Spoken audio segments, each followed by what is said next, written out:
क्यों no NRC movement आवाज उठाता है, no NPR, no CA, no NRC. इस तिकड़ी के आने से पहले भी देश के पहिए घूम रहे थे। जीवन का रथ उनके बगैर भी चल रहा था। लोग जीवन के दर्द को कम करने के तरीकों की तलाश कर रहे थे। इस समय ये तीकड़ी घुटनों पर एक जहर उबाल की तरह आई, जो हमारे लिए नौकरी, शिक्षा, भोजन, दवा कुछ भी पाने के लिए किसी भी काम की नहीं होगी। इसके विपरीत नागरिकता के प्रमाण का बोझ हमारी कंधों पर पड़ गया।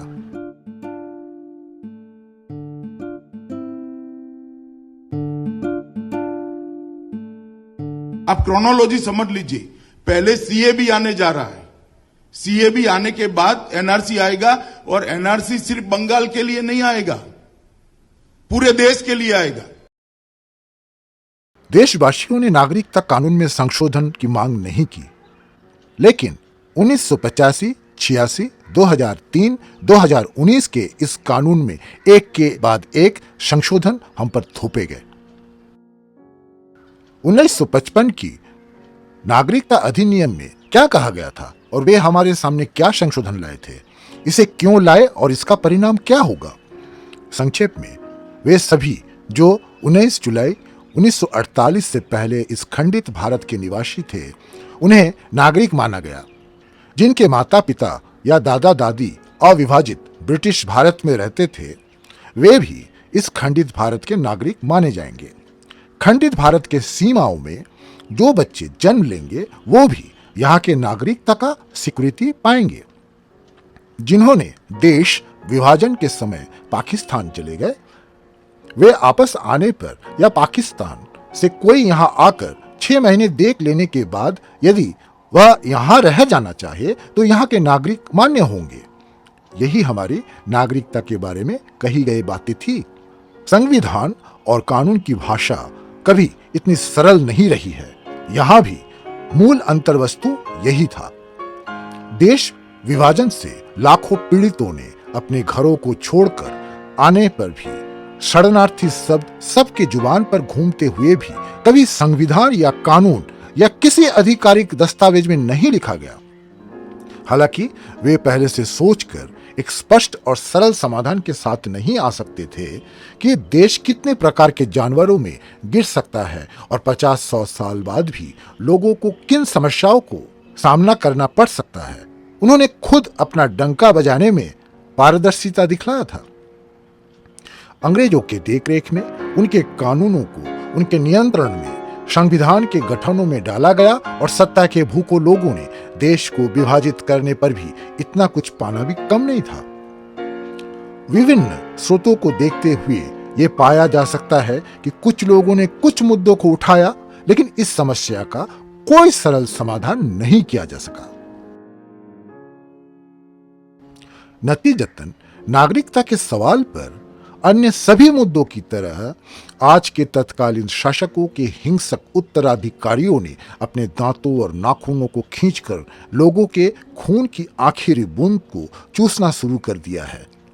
असम में कुछ लोगों ने महसूस किया कि विभाजन के परिणाम स्वरूप बंगालियों की संख्या बहुत बढ़ गई थी, लेकिन वे चुप रहे कि यदि अविभाजित बंगाल के हिस्सों को असम ले जाया गया तो बंगालियों की संख्या स्वाभाविक रूप से बढ़ेगी और बढ़नी चाहिए। उन्होंने बंगाली आदिवासियों के निष्कासन के लिए आंदोलन शुरू किया। कुछ लालची व्यापारियों ने उन्हें उकसाना और उन्हें पैसे मुहैया कराना शुरू कर दिया। इस आंदोलन में 10,000 लोग मारे गए थे। सरकार ने उनकी अनुचित मांगों से समझौता किया और 1985 में नागरिकता अधिनियम में संशोधन किया। इसके बाद 1986 में फिर से संशोधन करके जन्म सिद्ध नागरिकता के अधिकार को कम कर पिता या माता भारत के नागरिक होने पर ही उनके संतान को इस देश के नागरिक होने का अधिकार देने का कानून बनाया गया। 2003 में नागरिकता अधिनियम में कई समस्याएं पैदा करने के लिए संशोधन किया गया था। 1955 के संविधान और नागरिकता अधिनियम के अनुसार देश में रहने वाले लाखों विस्थापितों को अवैध अप्रवासी घोषित किया गया था। जन्म सिद्ध नागरिकता के अधिकार को और संकोचन करके बच्चों को भारत के नागरिक तभी माना जाएगा जबकि माता या पिता कोई एक देश के नागरिक हो और दूसरा अवैध प्रवासी ना हो। उसी समय पूरे भारत में एनपीआर और एनआरसी का कानून का रूल बनाने का समय उल्लेख किया गया था। इसके बाद 2016 में विभिन्न तरीकों अपनाकर 2019 में कानून में फिर से संशोधन किया गया। इस बार धर्म का मुद्दा भी कानून के दायरे में आया। कानून में 6 धर्मों का उल्लेख है और इसमें मुस्लिम धर्म का उल्लेख नहीं किया गया। परिणाम स्वरूप यह कानूनी रूप से धर्मनिरपेक्ष होने के बजाय हिंदू राष्ट्र के गठन की ओर बढ़ने का सबसे महत्वपूर्ण कदम है। इस तरह 1955 की नागरिकता कानून बदल दी गई और सभी भारतीयों की नागरिकता को प्रश्न में बदल दिया गया। हालांकि उन्होंने अभी तक 2019 के संशोधन को लागू करने के लिए कोई रूल तक नहीं बनाकर अनेक विषयों में लोगों को अंधेरे में डाल रखा है। वे एनपीआर से प्राप्त जानकारी के आधार पर संदिग्ध नागरिकों को और मतदाताओं की सूची भी संकलित करेंगे। जिन लोगों के नाम संदिग्ध की इस सूची में दिखाई देंगे उनके अधिकारों को एक एक करके छीन लिया जा सकता है। जीवन भयानक हो जाना सिर्फ रत्ती भर समय का इंतजार होगा। एनपीआर के पीछे पीछे आएगा एनआरसी, जो अरबों लोगों की नागरिकता को छीन लेने का बंदोबस्त करेगा।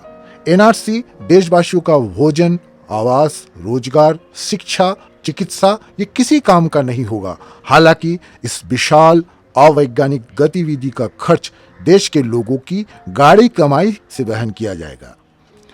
135 करोड़ लोगों को इस काम के लिए काफी नुकसान उठाना पड़ेगा और आम लोगों को ही अपने मेहनत की कमाई खर्च करनी होगी। सभी काम छोड़कर लाइन में खड़े रहना होगा। उस पंक्ति में कितने लोग हमेशा के लिए सांसारिक पीड़ा से मुक्त हो जाएंगे। सीए 2019 के रूल में कोई भी मानदंड निर्धारित किए क्यों ना जाए, देश के सामाजिक आर्थिक ढांचे और नौकरशाही जटिलताओं के कारण अंतिम उत्पीड़न के बाद भी अरबों लोगों के नाम सूची से बाहर रहेंगे। जो लोग इस सूची में नहीं दिखाई देंगे, इस सूची में शामिल नहीं होने वालों को प्रत्येक वस्तु की खरीद के समय सरकार को टैक्स का भुगतान करने पर भी वे धीरे धीरे किसी भी नागरिक सुविधा का दावा नहीं कर पाएंगे। किसी भी अन्याय के खिलाफ कानूनी निवारण नहीं मिलेगा। जिनके नाम एनआरसी में दर्ज होगा उनके नाम भी भविष्य में इनकार करने का अवसर एवं संभावना रहेगा। एनआरसी छूट लोगों को एक डिटेंशन सेंटर नामक भयावह कैंप में भेजने की संभावना हमेशा रहेगी। यह सामान्य है कि उनकी नौकरियां, व्यवसाय और संसाधन सुरक्षित नहीं रहेगा। वे पुलिस की बर्बरता के शिकार होंगे। उनमें से एक बड़ा हिस्सा सस्ते श्रमिक बन जाएगा और इससे अवशेष श्रमिकों की मजदूरी प्रभावित होगी। एनआरसी की छूट वाले ये महिलाएं आसानी से यौन वासना का शिकार हो जाएंगी। उनके बेटे और बेटियों को उचित शिक्षा नहीं मिलेगी। इन लोग पीढ़ी दर पीढ़ी देशहीन, नागरिकताहीन होकर दुनिया के अवांछित लोग बन जाएंगे। इनका हालत कहां आकर खड़ा होगा, रोहिंग्याओं को देखने के बाद ये किसी के लिए भी अज्ञात नहीं है। एनपीआर में डिजिटल रूप से संग्रहित की जाने वाली जानकारी आसानी से अन्य देशों में स्थानांतरित की जाएगी। भविष्य में इस एनपीआर की जानकारी के उपयोग इलेक्ट्रॉनिक चिप वाले पहचान पत्र बनाने के लिए किया जाएगा, जिनके माध्यम से पूरे देशवासियों को खूंखार अपराधी जैसे सिर्फ भारत राष्ट्र ही नहीं बल्कि पूरे विश्व के शासकों, शोषकों की निगरानी में हमेशा रहना पड़ेगा। क्या कोई नया सीए इस समस्या का समाधान करेगा? नया सीए क्यों? हम 1955 के संविधान और नागरिकता अधिनियम को साथ लेकर ही तो जीवित रहे। नागरिकता के मुद्दे में किसी को कभी भी कोई भी समस्या झेलना नहीं पड़ा। समस्या का जन्म तो हो रहा है इन संशोधनों के लिए ही। वास्तव में समस्याएं पैदा करने के लिए ही संशोधन लाए गए हैं।